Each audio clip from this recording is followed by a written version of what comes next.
provided by Thomas Allgaier and Frennis, based on the most relevant posts on LinkedIn about future mobility and market evolution in CW 3334. Frennis is a B2B market research company working with enterprises to optimize their campaigns with account and executive insights far beyond AI. Welcome to the Deep Dive. Hi there. Yeah, we're thrilled to have you join us. Today, we're doing a deep dive into the really dynamic world of next-gen vehicles and mobility. Right. And our mission today, well, it's to distill the top future mobility insights, the trends, and market evolutions we saw highlighted across LinkedIn over the past couple of weeks. That's calendar weeks 33 and 34. And these conversations, they really pinpointed some tangible progress. We're talking everything from groundbreaking autonomous transit pilots to seeing micromobility infrastructure finally scaling up. Exactly. So think of this as your essential shortcut. We're giving you truly impactful knowledge if you're a professional in the mobility industry. We've basically sifted through all the noise to bring you what really matters. Let's get into it. Okay, first theme. Autonomous and ADAS, moving from pilots to practicality. Autonomous systems, they keep making impressive strides, right? But it feels like the conversation is shifting now. Yeah. Definitely. It's moving beyond just the core tech itself. Now it's more about, the practical challenges, rethinking the entire supporting ecosystems. So what's the most significant shift you've seen there? What stands out? Well, what's really insightful is that tangible move from just being a pilot project to actually becoming a public service. Guillermo Campomor shared a key development out of Jacksonville, Florida. Oh, yeah. They launched America's first autonomous public transit shuttle. And similarly, Hans-Peter Kleebinder highlighted Helon's autonomous shuttle over in Hamburg. Right. Yeah. And these aren't just tests anymore. They're designed to integrate, seamlessly with the existing transit services. They're even targeting underserved areas. Ah, interesting. So it proved these autonomous vehicles can genuinely enhance accessibility, potentially become a core smart city layer. That feels like a big shift from just novelty to actual utility. Okay, so the tech's maturing. That makes sense. But what about the friction points? Where are things still tricky? Bernd Grasche made a really crucial point, didn't he, about robotaxis still facing practical pickup and drop-off hurdles. Exactly. And that's not even about the self-driving part itself. It's the whole user journey, the service design around it. Right. Which means rethinking the entire experience. Shailin James-Anto's insights really emphasize this vehicle interiors for autonomous ride shares are being completely rethought. Oh, so. For accessibility, for efficiency, sustainability. It's a complete design transformation needed for shared mobility. Yeah. We're moving way beyond just adapting existing car designs. Yeah. It's not just about moving people, but moving them better, more inclusively. Okay, so if the experience changes, the business model must follow, right? Suzanne Daimel highlighted how autonomous mobility is really reshaping the insurance landscape. Big time. We're seeing this shift in risk profiles, especially towards product liability for the manufacturers at, level 5 autonomy? Yeah, exactly. Level 5. It's creating these hybrid ecosystems that demand really innovative solutions. Things like cyber insurance, usage-based models. That sounds like a fundamental change to how risk is assessed, isn't it? Absolutely. We're shifting from ensuring a driver's actions to essentially ensuring the manufacturer's software and hardware. Big difference. Wow. And this complexity, it even pulls in urban planning. Andrea Pavia argued, quote, strongly that urban design for driverless cars must emphasize people-centric planning. Okay, so not letting the tech dictate the city layout. Precisely. We need to prioritize livable urban spaces, not just optimized for vehicles. That's a vital distinction. And speaking of different visions, FeedP drew this provocative contrast between, say, Tesla's more hype-driven approach and Waymo's vision. Yeah, the Waymo comparison. Theirs seems more secure, data-focused. It really urges us to think critically about which model is genuinely best suited for complex urban environments. Maybe which one is building more sustainably for the long term, Good point. Okay, let's move to our second theme. Micromobility and shared mobility. The human factor in scalability. Right. Micromobility, it continues its rapid expansion, doesn't it? Yeah. And that brings a really strong call for more integrated infrastructure, more forward-thinking policy. It's definitely not a niche market anymore. You can really see that growth in the numbers. Horst Didier and Colin Hughes shared data showing North American shared micromobility hit, 225 million trips in 2024. Staggering number. Yeah. That's a 31% increase. And bikes are leading the charge, apparently making up 62% of those trips. What's interesting, though, is that the number of cities with systems isn't growing quite as fast. Right. which kind of suggests we need maybe better city operator partnerships to really unlock that next level of expansion. Exactly. It's all about enabling that growth effectively. Ben Rosen highlighted the successful launch of battery swapping hubs. Saw that in Brooklyn and Washington, D.C. Ah, the swapping hubs. Yeah. Demonstrating scalable, rapid turn operations. And Al Reed added that universal docking solutions are really needed to improve inclusivity and network usability, particularly in Europe. So critical infrastructure pieces. Definitely. And regulation seems to be catching up a bit too. Robin Tyne shared that Voi secured operations for a dockless e-bike program up in Edinburgh. Right, in Scotland. And they're even offering concession discounts to widen access, which is great. That is good. We also saw Milan Yanisov's case study from Germany using GPS data for e-scooters, and Daria Tabaknikova's experience in St. Petersburg. Both really underscored the vital need for a regulated, safe infrastructure as these micromobility volumes just explode. Yeah, it's a sign of maturity for the sector, isn't it? Moving beyond the Wild West phase. Totally. But on the business front, there are still crucial lessons. Scott Murphy reminded everyone that before expanding significantly, operators must ensure the unit economics actually work. Right. Avoid repeating past mistakes with venture capital. Exactly. Learn the lessons. And Daryl Dye has pointed out that carpooling, especially in Indian cities, still struggles. Lack of network effects, difficulty matching routes, times, and that crucial element of trust. Thus, yeah. It's not just about the app, it's making it work for people on the ground. That brings us to what I think is a really crucial element here, the human factor. Abdul Ghaffar Chaudhry's comparative study identified key behavioral drivers for sustainable mode choice. The psychology of it. And the policy nudges that actually work. Yuval Shani argued quite convincingly, I thought, that the hardest shift from private cars to shared modes is largely psychological, not technological. I completely agree. We have the solutions often, but getting mindsets to adapt, that's the challenge. Yeah. And that psychological aspect is huge. It extends to safety too. Manuel Herzog shared how DOT is doing something clever, implementing reaction tests right in their app during festival season. Oh, to prevent impaired riding. Exactly. It's a smart example of using tech to address human behavior. That is clever. Ultimately, Lars Christian Grudem Olsen stressed that regulators need to be seen as essential partners, not just roadblocks, for mobility startups. And Harold Friedel called for a real mobility revolution, prioritizing walking, cycling, rapid transit, shifting away from car dominance. A fundamental shift. Okay, theme 3, EV, charging, and electrified mobility reshaping the core. Let's shift gears to electrified mobility. This feels like such a foundational change in how we power transport. It really is. And it's impacting everything from manufacturing right through to the user experience. So what's standing out here?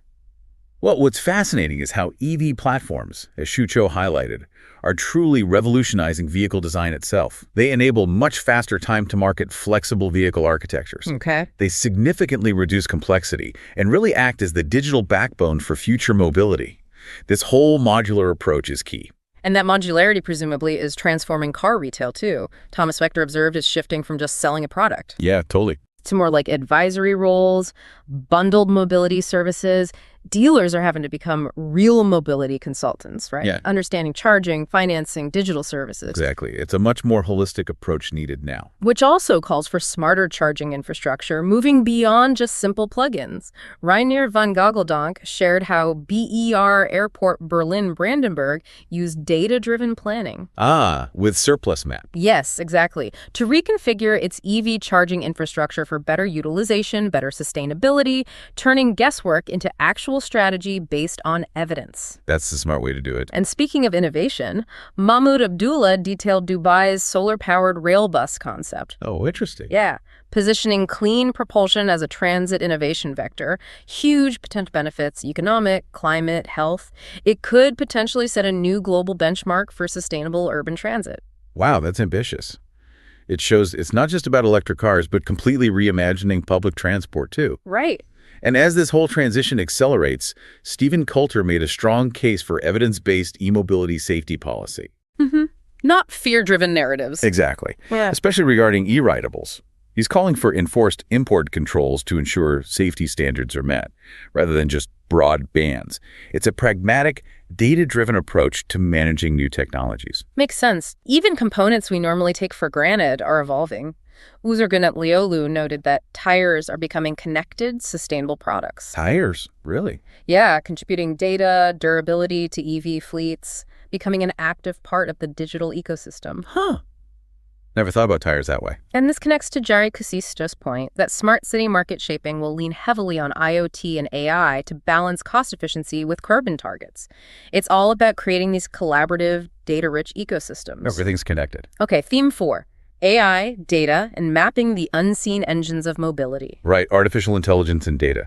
They're increasingly becoming these unseen engines powering modern mobility, driving everything from real-time safety insights to better urban planning. They truly feel foundational now.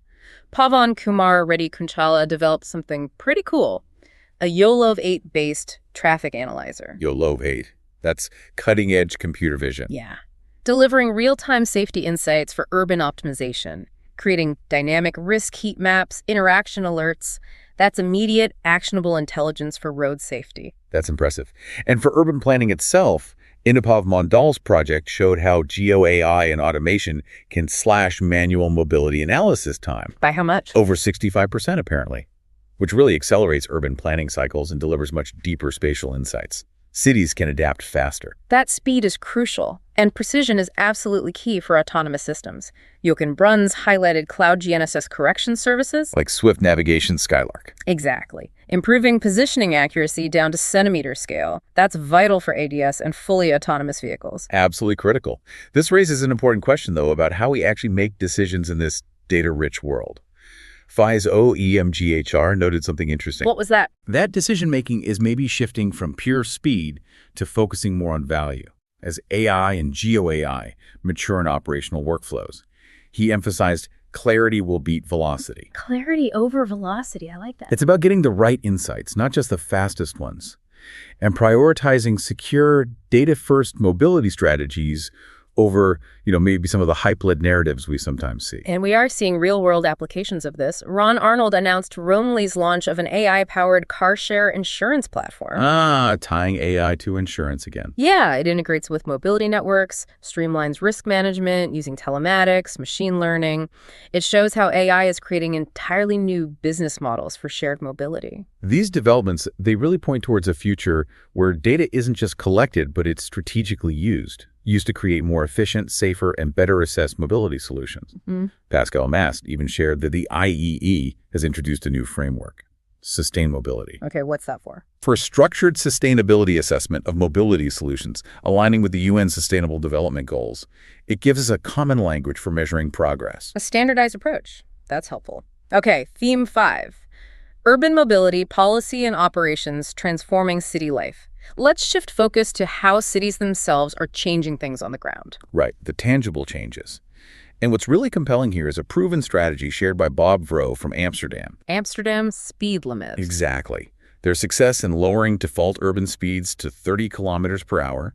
The result, 11% fewer crashes and a boost in cycling. Wow, 11% is significant. It really is. It directly confirms that safer streets lead to more active mobility, a clear win for livability, for sustainability. That's a powerful policy impact example. And on regulatory specifics, Lars Zemken published a guide on legally integrating electric unicycles in Germany. Electric unicycles. Yeah, it reflects this pragmatic micro-mode policy work. It shows how innovation absolutely needs clear regulatory frameworks to actually thrive. You need structure for these new forms of mobility. Definitely. And Genevieve Krishnan supported Munich's more nuanced approach to pricing for rental cars, avoiding a flat minimum price and instead advocating for a comprehensive regulatory framework, one that considers the social, the economic, the digital aspects. It's about tailoring policy to the unique urban context. Not one size fits all. Intelligent infrastructure is playing a huge role, too. Aidan Bennett's research introduced a novel algorithm. A memory-assisted genetic algorithm, was it? That's the one. A sophisticated optimization method. It improved adaptive signal timing under dynamic traffic conditions, led to significant reductions in waiting times, fuel consumption, smoother, more efficient traffic flow. But this connects beautifully back to behavioral science. Abdul Ghaffar Chaudhry's research, we mentioned it earlier, outlined behavioral drivers for sustainable mode choice. Right, and the policy nudges that work. Yeah, in cities like Dubai and Lahore, highlighting the critical role of attitudes and perceptions in shaping how people travel in cities. And from an operational standpoint, Matthias Weiss described Hamburg's managed shared vehicle parking, using dedicated spaces, digital monitoring with ground sensors. Improving reliability. Exactly. It serves as an excellent model for other cities looking to optimize their shared mobility networks, reduce sidewalk clutter. Good practical example. Okay, theme 6, public transit and hubs of the integrated future. Right. Public transit is definitely evolving, often through these integrated hubs that combine various modes. The goal is seamless journeys, better user experience. And we saw a great success story here. Sean Fryer highlighted 2 live transport tech projects up in Tees Valley. What were they doing? Improving bus reliability and journey times using AI and digital twins for traffic management. That's smart infrastructure in action, making a real difference to daily commutes. That's fantastic. And the physical space around these hubs is so important too, isn't it? Fiesta's Krimen visited a station area mobility hub in Skriveri, I think Latvia, emphasizing quality public space as the anchor for multimodal access, and just the overall user experience. It's not just about the transport, it's making the environment welcoming, functional. Yeah, the whole journey matters. And this theme brings us back to a recurring idea, doesn't it? Yuval Shani reiterated that crucial point. The psychological barrier. Exactly. The hardest shift from private cars to shared modes remains psychological, much more than technological. The solutions often exist, but getting mindsets to change is key for true mass adoption and integration. It's a constant refrain, but a really important one. Definitely. All right, final theme, theme 7. Advanced programs and ecosystem fostering innovation. Let's wrap up this deep dive by looking at the broader ecosystem driving future mobility innovation. Sounds good. From personal solutions to some really interesting cross-sector collaborations pushing the boundaries. Yeah. What's particularly compelling here is the focus on personal mobility. William Chernikov and Morgan Lorimer announced the second cohort for the Toyota Mobility Foundation and Mars Discovery District's Mobility Unlimited Hub. Right, supporting startups. Exactly. Expanding innovation with startups specifically focused on inclusive solutions for personal mobility, making sure these advancements serve everyone. It's crucial. And I found this truly remarkable. Alejandro Lozano Robledo's Future Mobility Design Lab completed a project for NASA. NASA. Wow. Yeah, on spacecraft communication systems. It just illustrates how mobility design expertise can spill over into such diverse R&D fields. Way beyond just urban streets. It's about fundamental design thinking. That's incredible crossover. And looking at foundational principles for actually scaling mobility tech, Dennis Woodside shared some insights from Nil Patel at Autocar. Oh, yeah. What were the key points? Well, 3 main things, really. First, innovation is survival. Second, AI must solve real, tangible problems. And third, global talent often beats local limitations when you're trying to scale urban mobility solutions. Core tenets for any mobility startup aiming for real impact. Well, that truly was a comprehensive look. A broad spectrum of innovation and evolution in next-gen vehicles and mobility, from autonomous advancements, micromobility growth, to electrified transport and AI-driven solutions. A lot happening. Definitely. If you enjoyed this deep dive, remember, new episodes drop every 2 weeks. Also check out our other editions on electrification and battery technology, next-gen vehicle intelligence, and commercial fleet insights. Thanks for joining us for this deep dive, based on the insights from Thomas Allgaier and Frennis. We really hope you found these nuggets of knowledge valuable. Yeah, and maybe just to leave you with a final thought. Considering all these rapid advancements and shifting paradigms we've discussed, perhaps the most critical question for the mobility industry isn't just what new technologies will emerge, but how effectively we integrate them into genuinely human-centered and equitable urban ecosystems. Yeah. That feels like the real challenge ahead. That's a great point to end on. Absolutely. Don't miss out on future deep dives into the most important trends shaping our world. Be sure to subscribe.